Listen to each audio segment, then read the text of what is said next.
Assalamualaikum warahmatullahi wabarakatuh. Halo teman-teman, perkenalkan nama saya Gepira Salwarizkila. Saya dari kelas 12 TKJ 1. Saya bersekolah di SMKN 1 Majalengka.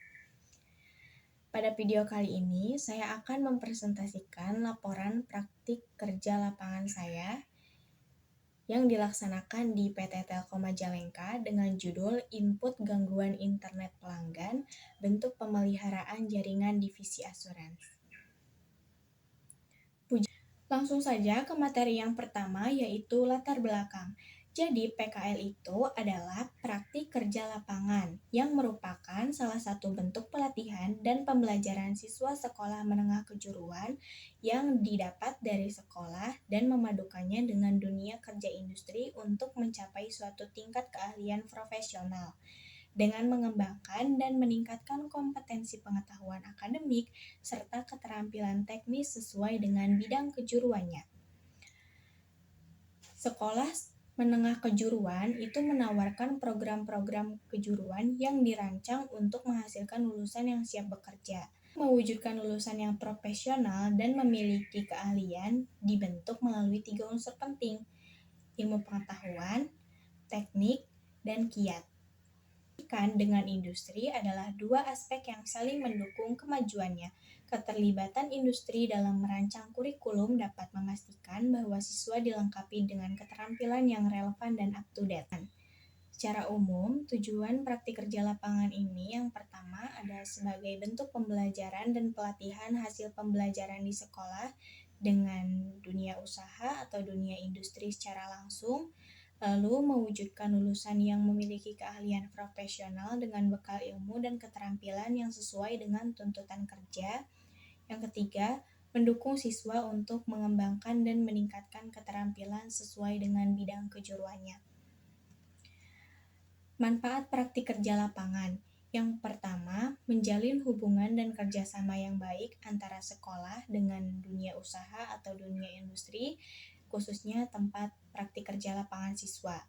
Yang kedua, sebagai tolak ukur agar sekolah lebih terarah dalam membimbing keterampilan siswa dengan adanya umpan balik sesuai dengan perkembangan dunia industri. Nah, industri itu dapat memberikan masukan tentang teknologi terbaru dan kebutuhan tenaga kerja yang akan membantu sekolah dalam menyusun pembelajaran yang lebih sesuai dengan tuntutan industri di masa yang akan datang. Ketiga, menambah wawasan dan gambaran dunia kerja secara nyata. Dengan adanya praktik kerja lapangan, itu memberi gambaran kepada siswa dan siswi dalam menghadapi tantangan dan permasalahan dalam lingkungan kerja. Dengan gambaran bagaimana tantangan dan permasalahan lingkungan kerja ini, itu dapat memotivasi siswa agar bersungguh-sungguh dan bersemangat dalam menggapai cita-cita sehingga mampu menghadapi persaingan nantinya. Gambaran umum perusahaan. PT Telkom Indonesia adalah salah satu badan usaha milik negara atau BUMN yang bergerak di bidang layanan teknologi informasi dan komunikasi serta telekomunikasi digital di Indonesia. Telkom sendiri memiliki 12 anak perusahaan dan subsidiari yang bergerak di berbagai sektor dan memberi dampak positif baik untuk investor maupun untuk rakyat Indonesia. Salah satu anak Telkom adalah PT Telkom Akses. PT Telkom Akses itu merupakan anak perusahaan PT Telekomunikasi Indonesia, TBK atau Telkom, yang sahamnya dimiliki sepenuhnya oleh Telkom. PT TA bergerak dalam bisnis penyediaan layanan konstruksi dan pengelolaan infrastruktur jaringan dengan menghadirkan akses informasi dan komunikasi tanpa batas bagi masyarakat. PT Telkom Akses menjamin kepuasan setiap pelanggan, baik itu institusi maupun pelanggan. Adapun visi misi perusahaan, untuk misinya yaitu menjadi mitra strategis pilihan telco di Indonesia untuk memajukan masyarakat. Dengan misi, Satu, mempercepat pembangunan infrastruktur digital dan pengelolaan layanan yang berkualitas.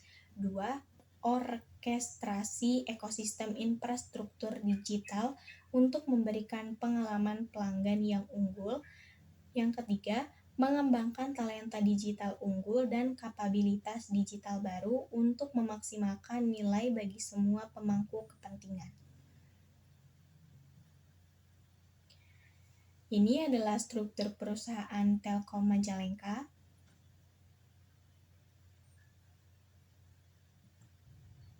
Nah, untuk dasar teorinya, yang pertama itu pelaporan gangguan.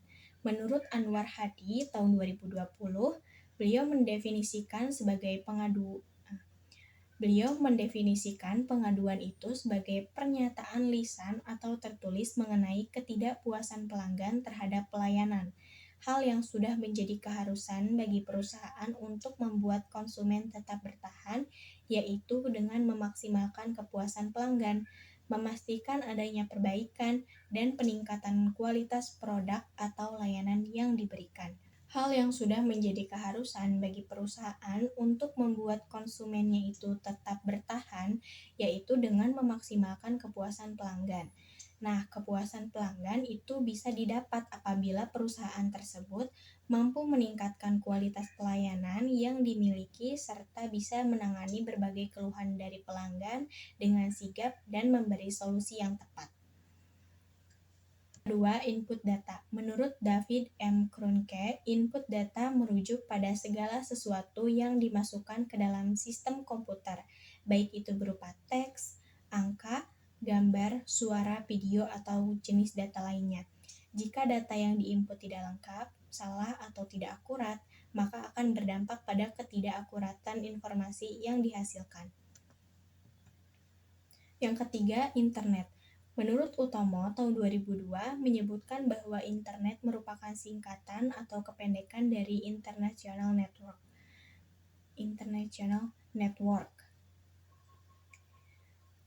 yang didefinisikan sebagai suatu jaringan komputer yang sangat besar, di mana jaringan komputer tersebut terdiri dari beberapa jaringan-jaringan kecil yang saling terhubung satu sama lain. Teknologi ini memungkinkan distribusi informasi dalam berbagai bentuk, seperti teks, gambar, video, melalui server yang saling terhubung dan dapat diakses secara publik. Cara kerja dan pembahasan. Divisi Assurance itu biasanya bertanggung jawab untuk memastikan kualitas dan kendala layanan, memelihara jaringan dan infrastruktur untuk menjaga kepercayaan dan kepuasan pelanggan, serta menangani masalah yang terkait dengan jaringan dan infrastruktur. Input data bisa menjadi bagian penting dari pekerjaan dalam divisi asuransi, terutama yang berkaitan dengan data jaringan, kinerja sistem, atau laporan pemeliharaan. Data ini memudahkan divisi asuransi untuk memberitahu kepada teknisi untuk segera melakukan perbaikan dengan menandai mana yang sudah dan mana yang belum tertangani. Selama melaksanakan PKL di PT Telkom Majalengka, tugas sehari-hari saya lebih banyak melakukan pencatatan dan perekapan data gangguan. Adapun untuk alat dan media yang digunakan untuk menyelesaikan tugas-tugas tersebut ada laptop, Telegram, Wi-Fi, spreadsheet, Cidox gangguan. Langkah pertama yang saya lakukan adalah install Telegram desktop atau login di Telegram web. Kemudian cek pemberitahuan gangguan di grup Telegram yang berisi teknisi, petugas Telkom Akses, atau petugas asuransi. Nah, ada 3 jenis perbedaan gangguan yang saya input dalam spreadsheet Cidox gangguan. Yang pertama, itu ada tiket 2025 atau tiket reguler, yaitu merupakan salah satu analisis gangguan yang dilakukan oleh petugas asuransi. Tiket ini berisikan informasi terkait dengan masalah, lokasi, waktu gangguan, dan detail-detail lainnya. Tiket ini bertujuan untuk memastikan bahwa setiap gangguan itu ditangani dengan baik sesuai dengan prosedur. Nah, yang kedua ada tiket manual. Gangguan ini biasanya dikeluhkan langsung oleh para pelanggan melalui pesan online atau datang langsung ke kantor eh, PT Telkom Majalengka secara langsung, bukan melalui sistem atau analisis petugas asuransi. Jadi, tiket manual ini dibuat berdasarkan laporan langsung dari pelanggan yang mengalami gangguan, sehingga teknisi dapat langsung menangani masalah tersebut. Yang ketiga ada Monet atau monitoring internet. Monitoring ini bertujuan untuk memberikan visualisasi data performa jaringan dan membantu perusahaan menjaga kualitas infrastruktur digital mereka dengan identifikasi dini potensi gangguan dan analisis histori untuk pengambilan keputusan strategis. Guna monitoring ini adalah untuk memastikan pelanggan tetap bisa mengakses internet. Hasil, proses perekapan gangguan ini cukup efektif dalam meningkatkan dan menjaga kualitas layanan internet pelanggan. Pelanggan yang ada dalam rekapan data ini dapat dilakukan analisis potensi gangguan dan membantu teknisi mengetahui dan segera melakukan perbaikan. Selama melaksanakan praktik kerja lapangan, saya mendapat pengalaman dan juga ilmu baru yang memotivasi saya untuk terus belajar dan terus mengembangkan keterampilan sesuai dengan jurusan dan kejuruan. Terus juga saya berharap saya bisa lulus dengan keahlian yang profesional dan siap kerja sehingga mampu menghadapi persaingan nantinya. Ada juga faktor pendukung. Faktor pendukung itu merupakan faktor yang membantu terlaksananya kegiatan praktik kerja lapangan serta membantu proses dalam mengerjakan tugas.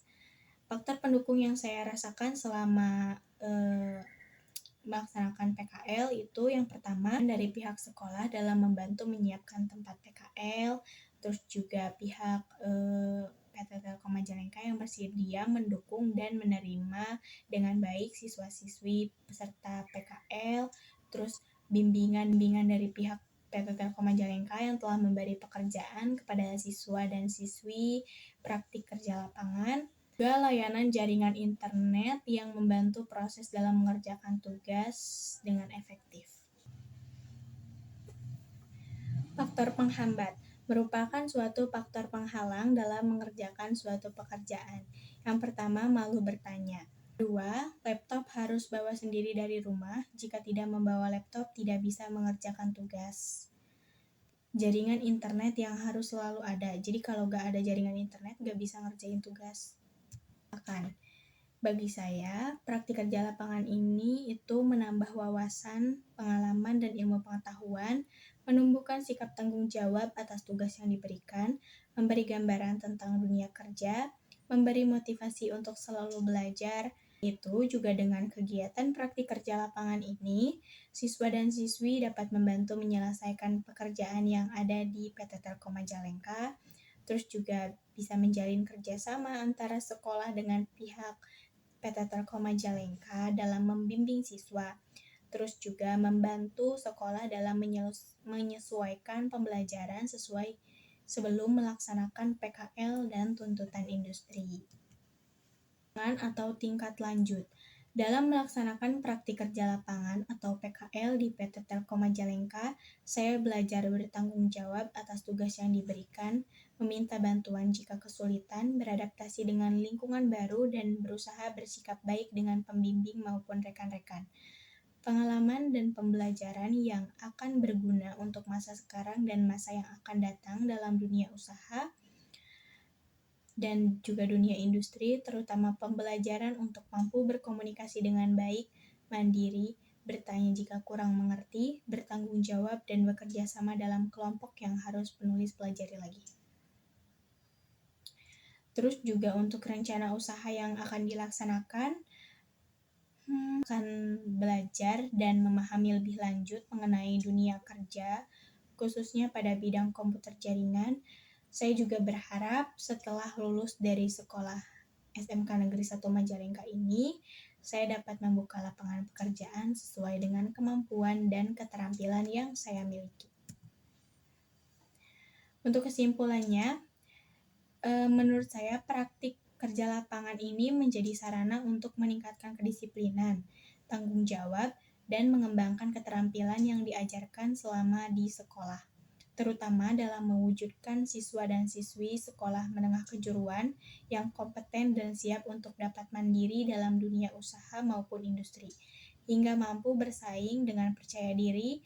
Dengan begitu, praktik kerja lapangan atau PKL ini dapat membekali peneman dan pembelajaran baru yang berharga, sekaligus memotivasi dan lebih memahami tentang komputer dan jaringan. Untuk saran bagi siswa, sebaiknya sebelum melaksanakan praktik kerja lapangan, harus mempersiapkan diri terlebih dahulu dengan mempelajari hal-hal dasar mengenai perusahaan, tempat dunia usaha atau dunia industri yang akan menjadi tempat PKL-nya. Sebelum melaksanakan praktik kerja lapangan, siswa dan siswi ini sebaiknya survei terlebih dahulu apakah sesuai atau tidak dengan jurusannya. Jadi nanti siswa dan siswi itu bisa menjadikan praktik kerja lapangan ini sebagai wadah untuk mengembangkan potensi yang dimiliki. Terus juga berani mencoba hal-hal baru, bertanya jika memang ada yang tidak mengerti, dan meminta bantuan jika kesulitan dalam mengerjakan tugas. Yang ketiga, selama melaksanakan praktik kerja lapangan, tunjukkanlah sikap disiplin dan belajar mematuhi aturan yang berlaku di lingkungan tersebut. Mungkin itu saja yang bisa saya sampaikan pada video presentasi laporan praktik kerja lapangan saya. Semoga dengan video ini dapat memberi gambaran selama saya melaksanakan PKL di PT Telkom Majalengka. Mohon maaf jika ada kekurangan dan juga kesalahan. Semoga bermanfaat. Wassalamualaikum warahmatullahi wabarakatuh.